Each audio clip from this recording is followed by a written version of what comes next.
जय श्री राम, जय माता की। पूजा करने के बाद भी परेशानियां पीछा नहीं छोड़ रही हैं। इतनी पूजा पाठ हम करते हैं, उसके बावजूद भी हमारे साथ कुछ ऐसा कार्य होता है जो कि अविश्वसनीय है, जो समझ में नहीं आता है कि ऐसा क्यों हो रहा है। कहीं हमारी पूजा किसी बंधन में तो नहीं आ गई है, या हमारी पूजा हमारे देवता तक पहुंच रही है या नहीं पहुंच रही है, या हमारी पूजा देवता स्वीकार कर रहे हैं या नहीं कर रहे। हमारी समझ में तो कुछ भी नहीं आ रहा है। हम हार मान चुके हैं। अब मन तो ऐसा करता है कि पूजा पाठ करने से कुछ भी नहीं होता है। तो क्या कारण है? क्या कमी रह गई? हमारी पूजा के अंदर क्या कमी है? क्या हमारी पूजा, हमारे सच्चे मन से हम अपने देवता को मनाने का प्रयास नहीं कर रहे? तो आज सारी जानकारी जो है आपको इस वीडियो में प्राप्त हो जाएगी। अगर वीडियो अच्छी लगे तो लाइक करना, चैनल को सब्सक्राइब करना और बेल आइकन बटन को दबाना बिल्कुल भी मत छोड़ना, ताकि आने वाली बेहतरीन से बेहतरीन वीडियो की नोटिफिकेशन आप तक सरलता से पहुंच जाए। जब कभी भी हम अपने इष्ट देव को मनाने का प्रयास करते हैं, उनकी निरंतर पूजा याचना तपस्या करते हैं, उन्हें पाने का प्रयास करते हैं, तो मन में इस प्रकार का संदेह और डाउट जो है उत्पन्न हो जाता है जब हमारे कार्य नहीं बनते हैं। और कार्य ना बनने के कारण क्या होता है? बहुत बड़े कारण हो सकते हैं। हमारी पूजा का बंधन में आना। अब आप कहोगे कि गुरुजी ये क्या बात कर रहे हो, क्या पूजा भी कभी बंधन में आ सकती है? हाँ, आ सकती है। किस प्रकार से? अगर तुम्हारे ऊपर तंत्र की प्रतिक्रिया हुई भी हो तो। अगर किसी व्यक्ति ने तुम्हारे ऊपर तंत्र किया हो तो आपकी पूजा को भी बंधन में डाला जा सकता है। अब बंधन में पूजा कैसी होगी? मान लीजिए आपका कोई किसी के साथ किसी भी प्रकार का कोई ओक जोक है, और उस व्यक्ति ने आपको घेरने के प्रयास के लिए आपको, देखो पूजा से, जब हम भगवान की पूजा भक्ति पाठ हम करते हैं, उससे हमें शक्ति प्राप्त होती है, सकारात्मकता प्राप्त होती है। और जब सकारात्मकता हमारे शरीर पर वास करती है तो नकारात्मकता हमारे नजदीक फटकती तक नहीं है। इसीलिए उस सकारात्मक एनर्जी को प्राप्त करने के लिए, और वो मिलती है हमें अपने इष्ट, अपने आराध्य की भक्ति करने से। तो ऐसी कोई चीज छोड़ी जाती है जो आपको भक्ति करने ही नहीं देती है। जैसे ही आपने घर में पूजा पाठ करनी प्रारंभ करी, तो आपकी पूजा में वो विघ्नता डाल देगी। किसी ना किसी प्रकार से आपका मन जो है फेरने का मन करेगी। अब जैसे कि तंत्र के तहत कोई क्रिया करी हुई है, तंत्र के तहत क्या है, मलिन शक्ति छोड़ी जाती है, जो कि आपके मुख्य द्वार पर खड़ी हो जाती है। और जब भी आप जिस देवी देवता का आह्वान करते हो, अपने पितरों का आह्वान करते हो, या अपने कुल देवी देवताओं का आह्वान करते हो, तो जो भोग आप लगा रहे होते हो, उस भोग को पहले ही वो मलिन शक्ति जो है, अब वो मलिन शक्ति जो होती है मल मूत्रों से सनी भी होती है, तो जिसके कारण जो है आपकी देवी की शक्ति जो है या देवता की शक्ति जो है आपके घर में प्रवेश नहीं करती है। अगर सपोज करो आपके घर के बाहर गंदगी छोड़ दी जाए, मान लो लैट्रिन पेशाब गिर दिया जाए, क्या क्या आप घर में प्रवेश करोगे? आप नहीं करोगे। क्यों? क्योंकि गंदी चीज आपके घर के बाहर खड़ी। तो इसी प्रकार से गंदी शक्ति आपके घर के पार करा देती है, और आप फिर जितनी भी पूजा पाठ करते हो वो आपकी लगती नहीं है। दूसरा कारण ये, आपने कोई देवता का स्थान बना दिया।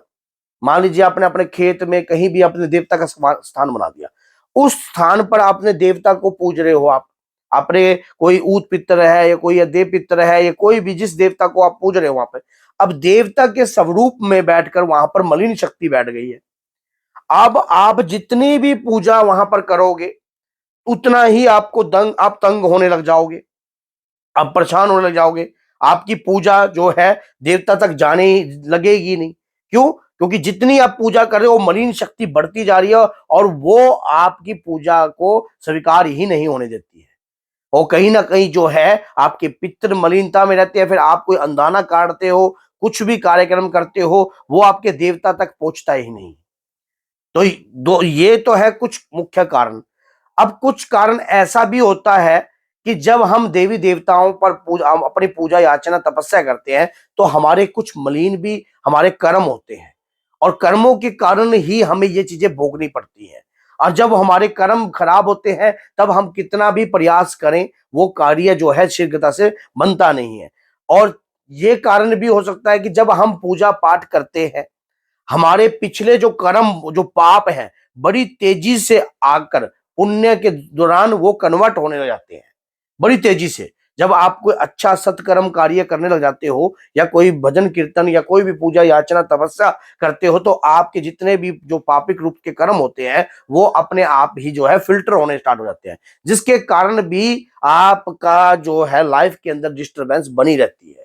अब आप कह दो कि मैं इन चीजों के बारे में कुछ नहीं जानता, आपको कुछ नहीं पता। मैंने तो सच्चे मन से अपने देवता की पूजा करी थी ना, मुझे इस बात का पता ही नहीं है। या तो मुझे इस प्रकार की बुद्धि दे, विवेक दे, ज्ञान दे, जिस प्रकार से मैं इन चीजों से लड़ सकूं। तो मैं आपको आज ये बता रहा हूं कि उस देवता की शरण में जाने से आपको इन चीजों की समझने की आवश्यकता ही नहीं है। वो देवता कौन है?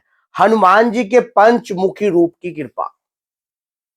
जिस घर के अंदर माना जाता है कि कलयुग के राजा हैं बजरंगबली, कलयुग में इनकी समान की शक्ति और इनकी जैसी भक्ति, ये भक्त शिरोमणि भी है और वीर शिरोमणि भी है।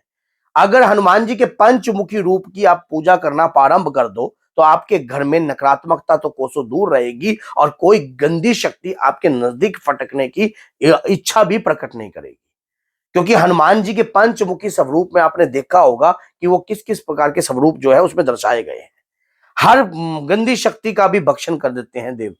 तो इसीलिए हनुमान जी के पंचमुखी स्वरूप की आपको पूजा करनी चाहिए। पहले अपने घर के अंदर, अगर आपके साथ ऐसा कार्य हो रहा है, कार्य बन नहीं रहे हैं, ऐसा दुकान के साथ भी होता है, जबकि जो बहुत सारी दुकानों पर आप काम करते हो, तो आपके घर दुकानों पर भी गंदी शक्तियां छोड़ी जाती है, जिसके कारण जो है आपकी बुद्धि मलिन हो जाती है, भ्रष्ट हो जाती है। फिर आप दुकान से तुरंत बाद आप गलत के कार्य के प्रति जो है सोचने लग जाते हो, और सही कर्म को नहीं सोचते हो, जिसके कारण जो है वो उसका सबसे बड़ा जो कारण है यही चीज है कि आपकी बुद्धि को फेरा गया है, आपकी बुद्धि को बंधन में डाला गया है।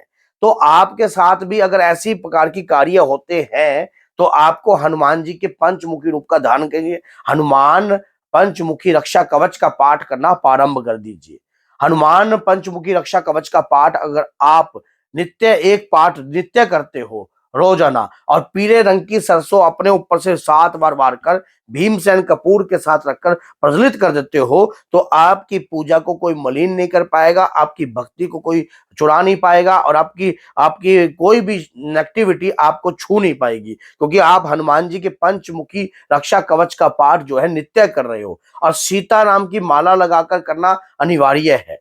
जब आप पाठ को पूर्ण करते हो तब भी सीताराम की माला लगाइए, और शुरू करते हो तब भी। हनुमान जी के पंचमुखी रूप से आप हर प्रकार की नकारात्मकता से लड़ सकते हो, चाहे कोई कितनी से कितनी भयंकर से भयंकर, ताकतवर से ताकतवर, कितनी भी बड़ी शक्ति क्यों ना हो। हनुमान जी की पंचमुखी स्वरूप की कृपा आपको हर प्रकार की बुराइयों से बचा सकती है। तो अगर आपको ये वीडियो अच्छी लगी है तो लाइक कीजिए, चैनल को सब्सक्राइब कीजिए, और बेल आइकन बटन को दबाना बिल्कुल भी मत भूलना, ताकि आने वाली बेहतरीन से बेहतरीन वीडियो की नोटिफिकेशन आप तक सरलता से पहुंच जाए। तो बोलिए जय सीताराम, जय माता दी।